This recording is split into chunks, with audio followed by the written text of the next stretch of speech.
안녕하세요. 도시락 TV 진행을 맡은 김아현입니다. 이번 주제는 트럼프 현상인데요. 트럼프 현상에 대해서 중앙대학교 정치국제학과 이혜정 교수님과 한번 얘기해 보도록 하겠습니다. 네. 교수님 안녕하세요. 안녕하세요. 네, 교수님 그러면 일단 트럼프가 어떤 인물인지에 대해서 한번 교수님의 시각으로 한번 얘기해 주시겠어요? 예, 트럼프는 뭐 여러 가지 특징이 있는데요. 일단은 정치적인 외부자, 원래 직업적인 정치인이 아니었던 거고 부동산 재벌이죠. 그다음에 미국 대중들에게 인기를 얻게 되고 이름을 알리게 된 건 TV 리얼리티 쇼 진행자였습니다. 이런 트럼프가 정치적으로 완전히 국외자, 외부자인데 미국 백인 중하층의 경제적인 어려움, 그 다음에 인종주의적인 반발, 그 다음에 미국 정치 제도, 특히 공화당의 지도부가 무너진 틈을 타서 공화당의 대선 후보가 된 것, 그것을 트럼프 현상이라고 부를 수 있습니다. 그러면 이런 트럼프 현상에 대해서 기존의 해석이 두 가지가 있잖아요. 신자유주의에 대한 반발과 그다음에 미국의 포퓰리즘이다 이런 해석이 있는데 거기에 대해서 교수님이 한계를 지적해 주셨는데 한번 얘기해 주실 수 있을까요? 예, 신자유주의에 대한 반발이라고 보면 신자유주의에 의해서 경제적인 어려움이 가장 극대화됐던 최악이었던 2008년, 2009년 상황에서 트럼프가 바로 정치적으로 부상한 것이 아니기 때문에 일종의 시차가 있습니다. 그 다음에 지금 나오고 있는 브렉시트나 유럽에서도 또 제3세계에서도 신자유주의에 대한 일정한 반발이 있는데 미국과 같은 특정한 형태로 일어나지는 않는 거죠. 그래서 미국적인 특징이 있고 왜 이게 중단됐다가 지체됐다가 지금에서 나타나느냐 하는 그 시차, 타이밍의 문제를 신자유주의에 대한 반발로만은 설명할 수 없다는 게 제 개인적인 하나의 불만이고요. 신자유주의 설명에 대한 불만이고 미국의 포퓰리즘의 재현이다라고 보는 시각에서는 트럼프 돌풍이 갖고 있는 파급력, 트럼프를 나쁘게 보는 입장에서는 이런 표현을 쓰는 게 어렵긴 한데 트럼프가 이룬 성과가 기존의 주요 정당, 민주당 아니면 공화당 말고 제3당이나 독자 후보가 돌풍을 일으킨 적은 상당히 많이 있지만 이 주요 정당을 장악한 경우는 이번이 처음이기 때문에 그런 의미에서는 단순하게 미국 포퓰리즘의 재연, 다시 반복된 거라고 보는데도 그렇게 보는 설명이나 시각에도 일정한 한계가 있다고 저는 판단하고 있습니다. 그렇군요. 아니 그러면 트럼프의 이런 현상에 대해서 기존의 해석들이 일정한 한계를 가지고 있다라는 건데요. 제가 미리 교수님의 글을 읽어본 결과 트럼프 현상에 대해서 교수님은 세 가지의 요소를 들고 계시는데 이걸 시간적 흐름으로서 설명을 해주시는데요. 저희가 이제 너무 많은 걸 이해하기에는 교수님의 그 견해를 따라가기에는 조금 기본적인 베이스가 조금 차이가 나니까 조금 간단하게 설명을 듣고 싶어요. 그래서 인종주의적 요소인 첫 번째 요소에 대해서 한번 설명을 해주실 수 있으실까요? 네. 트럼프가 등장할 때 오바마 대통령의 시민권, 그러니까 다른 얘기로 하면 오바마 대통령이 정말 대통령이 될 자격이 있느냐에 대한 대중적인 반감을 가진 사람들이 버서 무브먼트란 걸 했는데 그 버서 무브먼트를 트럼프가 창시한 건 아니에요. 다른 사람들이 창시한 건데 트럼프가 그 오바마가 정말 출생증명서를 떼어봐라 해서 그 버서 무브먼트를 미국 대중에게 널리 알리는 그 계기를 마련한 건 트럼프예요. 그러니까 트럼프가 단순하게 TV 리얼리티 쇼 호스트가 아니라 일종의 정치적인 논쟁의 그 대상이나 주역으로 등장하게 된 건 굉장히 인종주의적인 거거든요. 네. 그럼 거꾸로 미국이 백인들로 이루어진 사회이기 때문에 백인들이 인종 집단 흑인이나 아니면 스페인계나 아시아계에 비해서 절대적으로 우위를 차지하고 있었을 때는 이런 인종주의적인 반감이 있을 수가 없는 거죠. 근데 이렇게 인종주의적인 반감이 생기는, 그다음에 레이스의 반감도 있고 또 하나는 이민자, 미국에서 태어나지 않은 사람들에 대한 반감을 갖는 걸 네이티비즘이라고 부르는데 정확하게 우리말로 어떻게 번역해야 될지는 잘 모르겠는데 아무튼 뭐 배회주의 정도 되겠죠. 그래서 이렇게 된 데는 미국 역사적인 배경이 있다, 구조적인 배경이 있다. 그러니까 60년대에 이민법이 개정돼서 그 백인 인구에 대한 쿼터가 할당제, 기존의 미국의 주축인 백인의 다수, 백인이 다수를 점할 수 있게 만들어 놓은 이민법이 개정된 게 큰 문제고, 또 하나는 흑인들의 정치 사회적인 진출을 가능하게 한 60년대 민권 운동이 있었고요.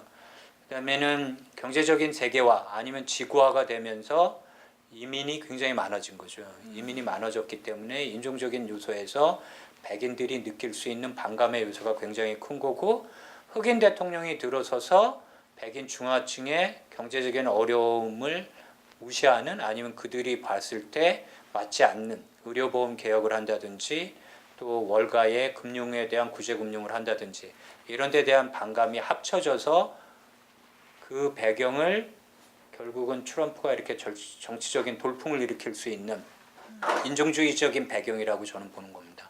아, 그렇군요. 그러면은 기존에 미국은 예전부터 인종차별적인 요소 혹은 백인 중심주의 요소들이 있어 왔는데, 그것이 이제 계속 존속되어 오다가 오바마 대통령이 당선됨으로써 그 기존의 그 경제적인 이런 다른 요소로 백인 중산층들이 가지고 있던 어려움들을 해결해주지 못하고 있고, 그것이 격화된 것이라고 말씀하시는 건데, 예. 그죠? 예. 아, 그런 거군요. 그러면은 경제적인 요소로서 트럼프 현상을 한 번 더 설명을 해주시죠. 경제적인 요소로 보면 트럼프가 기존의 공화당 노선하고 상당히 다른 점은, 기존의 공화당의 경제적인 측면에서 기존 공화당의 전통적인 입장은 작은 정부예요. 그래서 작은 정부의 경우에는 민주당에서 주로 얘기하는 복지 예산을 늘린다든지 사회적인 약자에 대한 지원, 아니면 그 대규모 인프라 스트럭처에 대한 투자, 기간 산업에 대한 기간 설비에 대한 투자, 이런 것들은 공화당이 다 반대하는 입장이거든요, 기본적으로. 그리고 또 하나 복지에 관한 문제가 있어요. 그런데 그러니까 사회복지, 소셜 시큐리티 같은 문제인데, 트럼프는 일단은 지적하고 싶은 건, 트럼프가 경제적인 측면에서 아주 일관된 잘 조율된 경제 정책을 내놓고 있는 건 아니에요.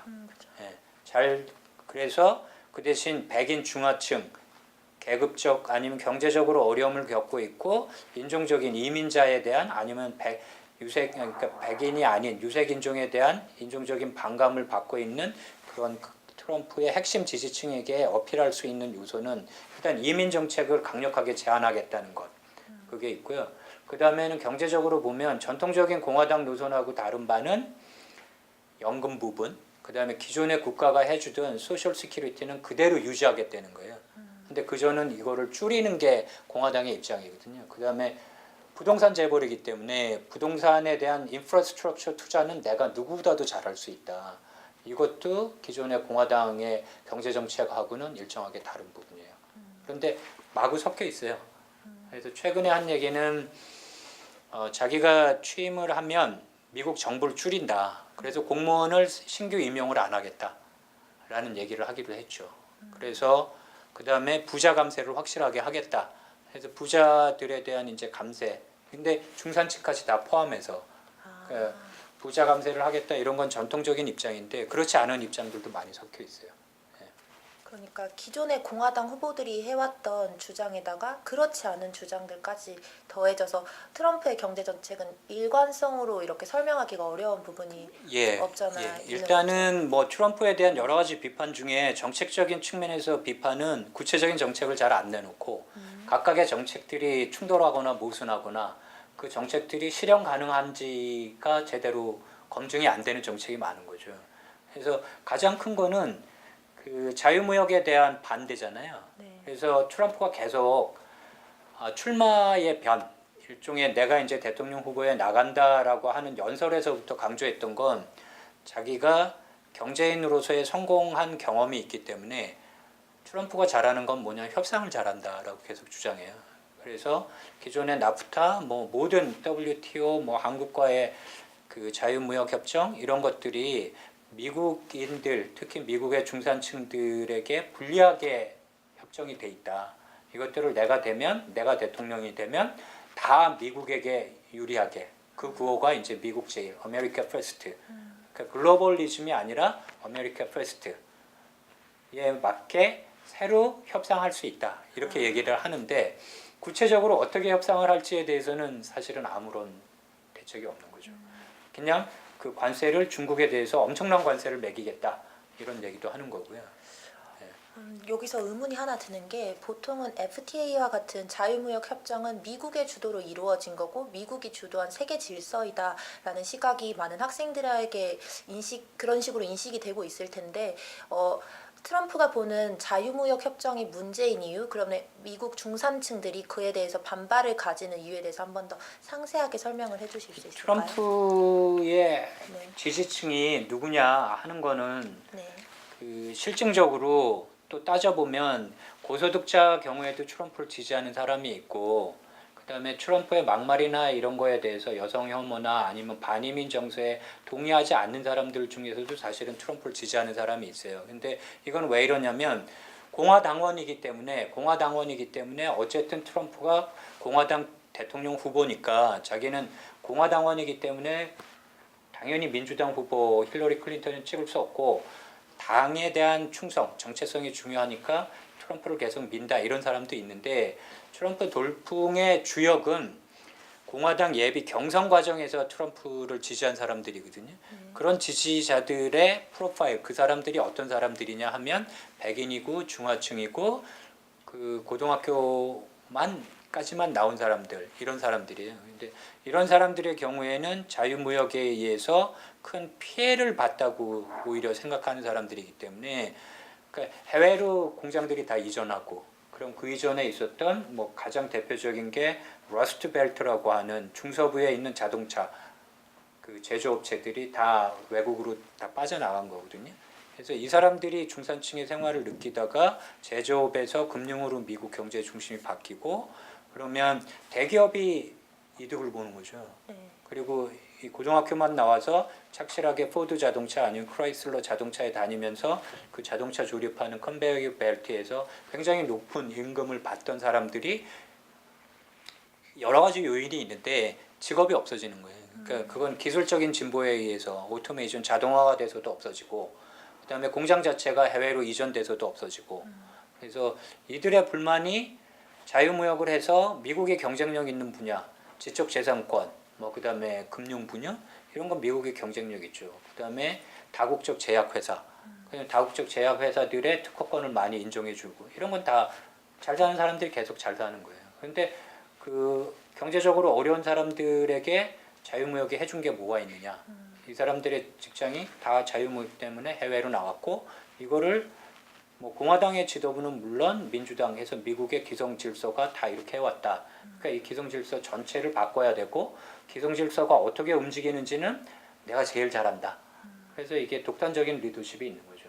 나를 따라와라. 내가 모든 걸 다 새로이 협상하겠다. 대외적으로도 협상하고 대내적으로도 이 사람들의 이번에 뭐 취임 100일에 하겠다고 한 여러 가지 조치들 중에 또 하나가 로비스트들을 완전히 다 그 로비를 못하게 하겠다.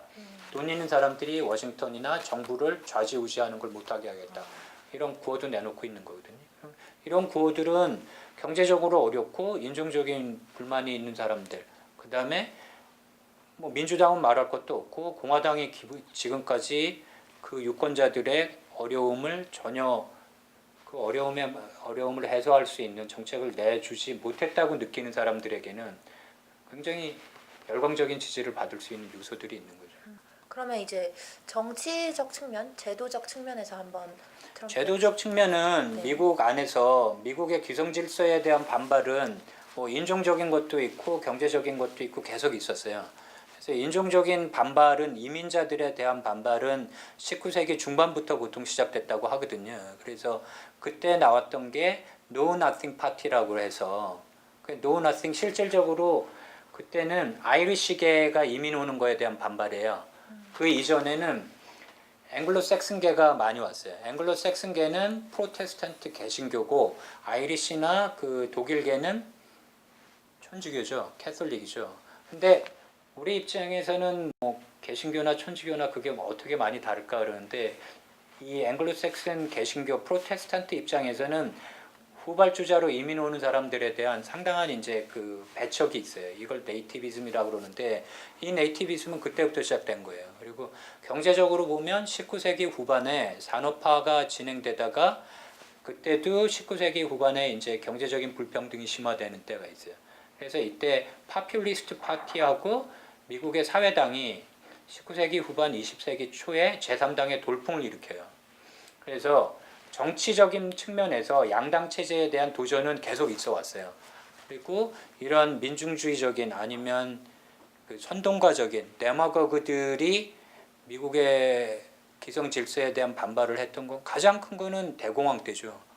대공황 때는 뭐 여러 사람들이 있어요. 그래서 트럼프의 역사적인 선례에는 무지 많은 사람들이 있어요. 무지 많은 사람들이 있는데 그런 파퓰리즘의 재현이라고 보기에는 아까도 잠깐 설명했는데 트럼프는 이 사람들은 기존의 주요 정당, 미국의 양당 체제니까 양당을 장악하지는 못했어요.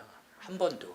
근데 지금은 제3당을 만든 거거나 양당이 아니라 독자 후보로 나온 게 아니라 양당 중에 하나를 완전히 장악한 거예요. 그 양당의 지도부에서 절대 지지를 받지 않은 상황에서도 그 예비 경선에서 이 백인 중하층의 지지를 등에 업고 그렇기 때문에 그 단순한 파퓰리즘 재상당이나 독자 후보가 달성하지 못했던 곳까지 트럼프는 이미 가 있는 거예요. 그래서 트럼프 현상은 인종주의적인 요소, 그 다음에 경제적 요소, 정치 제도적 요소 이 세 개가 어느 하나도 뗄 수 없이 복합적으로 작용해서 예전부터 잠식해 있던 문제가 이번에 폭발한 결과라고 볼 수 있나요? 예, 뭐 그 정치 제도의 문제는 일단 트럼프와 같은 구계자 전혀 정치적인 그러니까 기존 정치 질서에서 정치적으로 성장하지 않았던 사람 미국의 보통은 그 대통령 후보로 나오기 위해서는 전국적인 정치인이 되기 위해서는 연방정부, 연방의회에 뭐 상원을 한다든지 아니면 주정부에서 주지사를 한다든지 그래서 기본적으로 풀뿌리 민주주의에서부터 정치적으로 성장해야 돼요. 그런데 트럼프 같은 경우는 전혀 그런 케이스가 아니거든요. 그러니까 그리고 그런 면에서 보면 오바마도 그 상원의원 되자마자 바로 나왔기 때문에 정치 신인에 가까웠지만 당시에 일정한 시대 정신, 공화당이 또 워낙 무너졌었던 거고. 근데 트럼프처럼 공화당 당적도 제대로 갖고 있지 않다가 왔다 갔다 하고 민주당하고도 워낙 친하고 이념적으로도 그러니까 공화당의 최근 공화당의 굉장히 중요한 그 지도층은 에반젤리컬 복음주의적인 사람들이거든요. 그 독실한 크리스천들인데 트럼프의 사생활은 뭐 말할 것도 없거든요. 그러니까 어떤 가치를 봐도 공화당의 또 중요한 가치는 국방인데 굳건한 국방인데 동맹에 대해서 뭐 푸틴하고 친할 수 있다, 교섭할 수 있다. 왜 한국을 도와주냐, 왜 독일을 도와주냐, 왜 일본을 도와주냐. 그래서 공화당이 기본적으로 갖고 있는 보수주의자도 아니고 공화당도 아니에요. 엄밀하게 치면. 그래서 굉장히 구계자인데 이 구계자가 들어올 수 있었던 이유는 간단하게 얘기하면 공화당 지도부가 그러니까 공화당 예비 경선 과정에서 트럼프가 당선된 거잖아요. 그러니까 그 사실만 갖고 보면 그 예비 경선 과정에서 공화당 주류가 이렇게 예외적인 그 독단적인 리더십을 제어하지 못한 건데 그렇죠? 그러니까 공화당 지도부의 와해예요. 그러면 공화당 지도부는 어떻게 해서 무너졌느냐? 티파티에 의해서 무너진 거거든요. 티파티가 들어서면서 공화당 지도부를 완전히 와해시켰고 티파티가 한 성취, 반대로 얘기하면 티파티가 한 그 악덕은 연방정부가 폐쇄된 거예요. 그러니까 티파티의 입장은 아큐파이 월스트리트 같은 그 좌파의 사회운동하고 반대로 정부의 역할을 완전히 축소시켜버리자는 거거든요. 그렇기 때문에 연방정부 셧다운돼도 된다는 거예요. 그래서 그 예산에 대한 적자를 줄이기 위해서 균형 예산으로 강제적으로 가야 된다라고 했던 게 시퀘스터라는 거고 그 작업 와중에 예산에 대한 타협을 못하면서 결국은 연방정부가 2003년 10월에 16일인가 17일인가 연방정부가 완전히 문을 닫았죠. 그러니까 하나의 이념을 위해서 자기네들이 갖고 있는 작은 정부, 그 다음에 주정부 단위로 돼야 된다는 생각을 갖고 있는 거거든요. 연방정부 문 닫으면 군인들, 공무원들 뭐 다 날아가는 거잖아요. 그래도 상관없다는 거예요. 그러니까 그만큼 티파티 세력이 그 하원, 상원에서 커져서 기존의 타협 절대적으로 거부할 수 있는 수준까지 이미 가 있었던 거예요.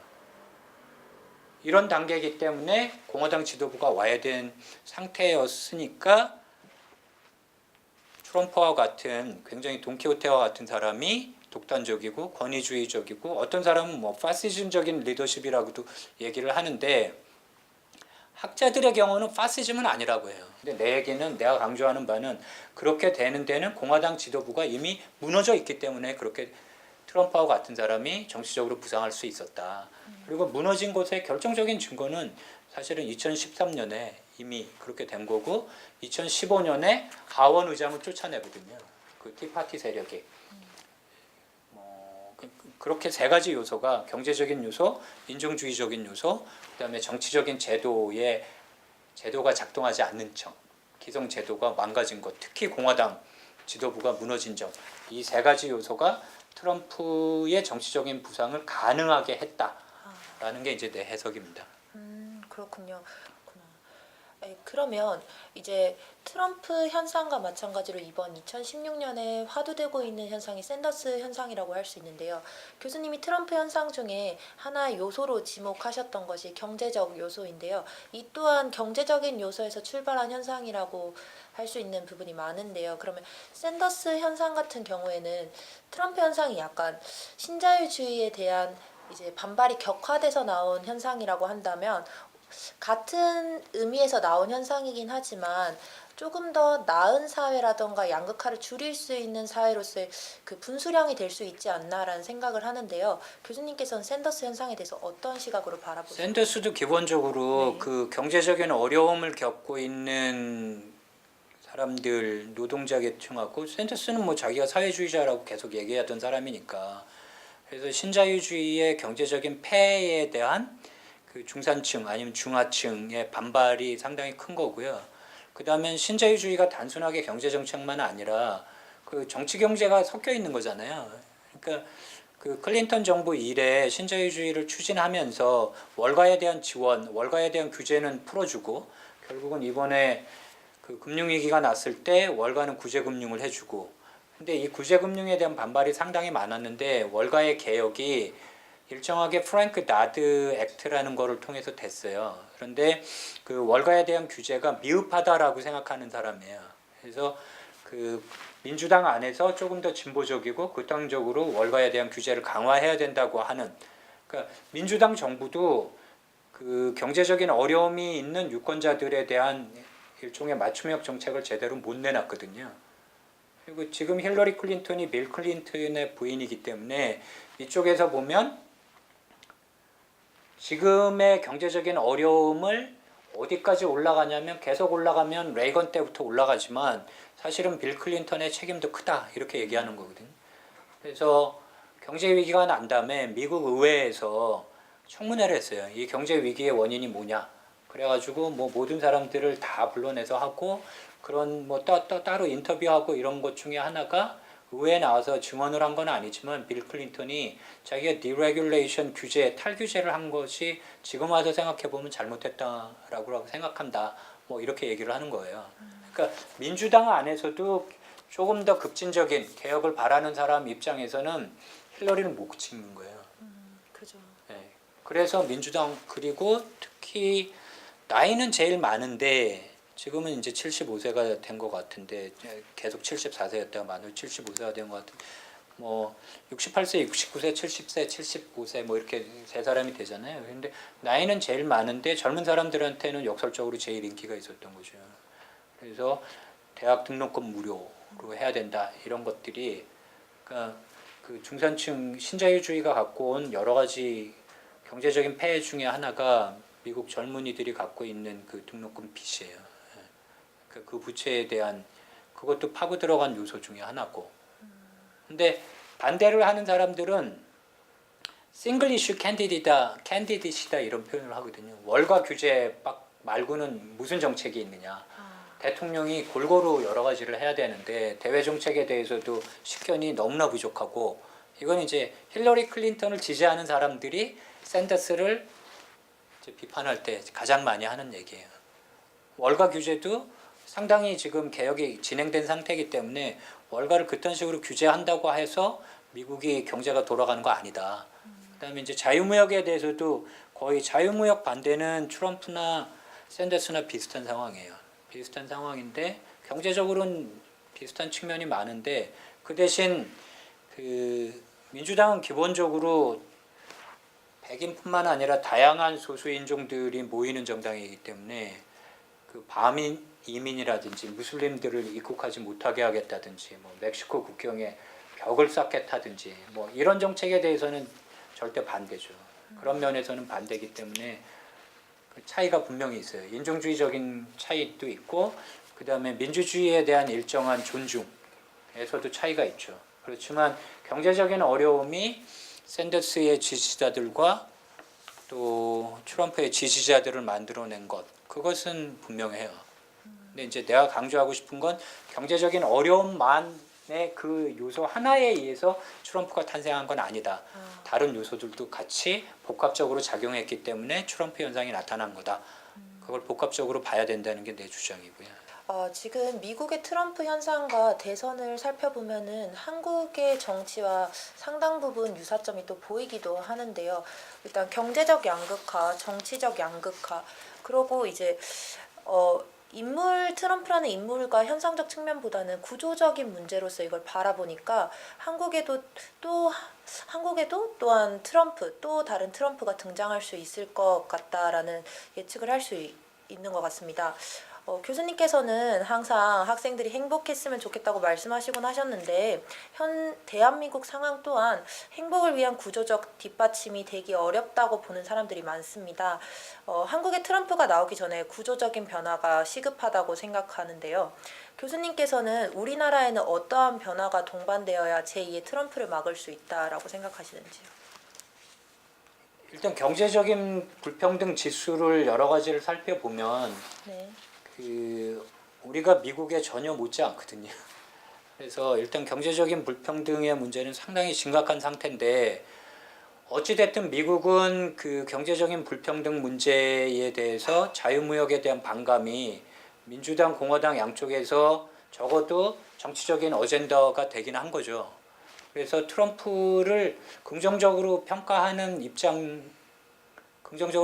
굉장히 어렵지만 긍정적으로 평가한다면 적어도 지금까지는 기존의 주요 양당이 정치적인 의대로 삼지 않았던 미국 사회의 경제적인 문제 자체가 정치적인 의제화됐다라는 건 트럼프의 공헌이다 이렇게 얘기를 하거든요. 근데 한국 경우에는 경제적인 불평등의 문제가 대단히 심각한데 그 경제적인 불평등의 문제가 정치적으로 의제화되는데 실패한 것 같아요. 지난 선거에서 보수 쪽에서 경제민주화나 복지의 문제를 다 가져가 버렸고 그렇게 가져갔던 박근혜 개인의 문제는 뭐 지금 너무나 크게 드러나 있는 상태이기 때문에 그래서 일단 경제적인 문제가 정치권에 의제화되지도 못하는 상황은 한국은 훨씬 심각한 거죠.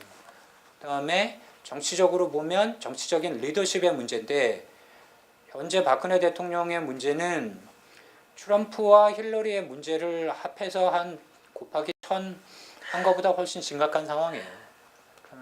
힐러리의 가장 큰 문제는 그 국가기밀이 담긴 이메일을 개인의 이메일 서버를 썼다는 건데 지금 대통령이 자기가 국가기밀을 준 거니까 현실화된 거고 그 다음에 트럼프가 미국 민주주의의 기반을 뒤흔들 수 있다고 우려하는 것 아까 설명한 두 가지 그러니까 정적에 대한 정치적인 복수라고 볼 수 있죠. 정당을 해산했잖아요. 정당을 해산했죠. 뭐 흥분해서 말을 못하겠어요. 자, 그다음에 그 공정한 선거 절차가 다 무너졌어요. 사실은 국정원의 선거 개입도 있었고 검찰의 중립성 다 깨졌고 그래서 검찰이 당장 최근에 야당 의원들과 여당 의원들 기소한 것 봐도 그렇고 수사하는 걸 봐도 그렇고 법치의 기반은 완전 무너진 거고요. 그다음에 언론 자유의 정도 다 무너졌죠. 그리고 그러니까 선거의 공정성, 그다음에 저쪽에서 꺼냈던 게 대통령 당선되자마자 NLL 회의록 꺼냈으니까 그 회의록하고 종북 뭐 더 이상 망가뜨릴 수 없는 상태까지 와 있는 상태예요. 그래서 한국 정치는 거의 리더십의 위기, 한국 정치 전체의 위기를 현실화되어 있는 거예요. 미국은 그 두 사람이 각각 현실화시킬 수 있는 장래의 잠재적인 위협을 얘기하는 거고 여전히 한국은 이미 현실이에요. 그래서 정치적인 위기는 뭐 비교가 안 되는 거고 경제적인 위기는 비슷해요. 뭐 비슷하다고 볼 수 있는데 의제화가 안 돼 있고요. 그다음에 미국의 엘리트들이 굉장히 이번에 혼이 나서 적어도 미국은 어디까지는 왔냐면 자유무역을 그렇게 절대적인 지고지순한 가치로 여기던 사람들조차 새로운 경제정책이 필요하다. 자유무역에서 승자와 패자가 있고 패자를 기술 교육을 해서 새로운 직업을 얻을 수 있게 해준다는 정도의 정책적인 보완으로는 자유무역을 밀 수 없다. 그래서 자유무역을 하게 되면 국가의 역할이 달라지거나 뭔가 복지가 달라지거나 그래서 자유무역 논자들 그러니까 미국의 자본가들 안에서의 입장 자체가 바뀌고 있어요. 근데 한국은 정책을 생산하는 사람들 차원에서 여전히 똑같은 구호가 반복되고 있어요. 그래서 새로운 경제 정책이나 뭔가 거기다가 종북 논쟁 뭐 이런 것들 지금 지정학적인 여러 가지 리스크에 걸린 문제까지 있기 때문에 한국이 훨씬 심각한 상황이죠. 네, 훨씬 심각한 상황이에요. 뭐 북핵 문제도 있고 동맹 재조정해야 되는 문제도 있고 훨씬 심각한 상황인데 한국은 뭐 대통령에 대한 탄핵이나 하야 요구까지 나온 상황이기 때문에 한국 정치가 갈 때까지 간 거죠. 그렇죠. 예. 그러니까 뭐 미국하고는 비교할 수 없는 상황이에요. 이런 총체적 난국인 상황을 약간의 터닝 포인트 삼아가지고 구조적인 변화가 이끌어지는 상황이었으면 좋겠습니다. 대통령 개인의 문제로만 치부되는 상황보다는 좀 더 전반적인 경제 구조라던가 정치적인 구조라던가 좀 더 거시적 크게 사람들이 보고 대중들의 힘을 발휘할 수 있는 계기가 되었으면 좋겠다는 개인적인 바람이고요. 네, 이제 마무리 해보도록 예. 하겠습니다. 네. 오늘 이혜정 교수님을 모시고 트럼프 현상에 대해 알아봤는데요. 16년 대선에서 하나의 단편적인 사건으로서가 아니라 전반적인 미국의 흐름, 구조에서 바라볼 수 있었던 아주 뜻깊은 시간이었던 것 같습니다. 네, 귀중한 시간 내주셔서 너무너무 감사하고요. 네, 저희는 트럼프 현상 하나 가지고 이렇게 미국의 전반적인 흐름과 한국의 구조적 변화까지 논의할 수 있는 아주 심도 있는 도시락 TV임을 한 번 더 알려드리면서 다음 화도 기대해 주시기 바랍니다. 네, 지금까지 도시락 TV의 김아현이었습니다. 감사합니다. 예.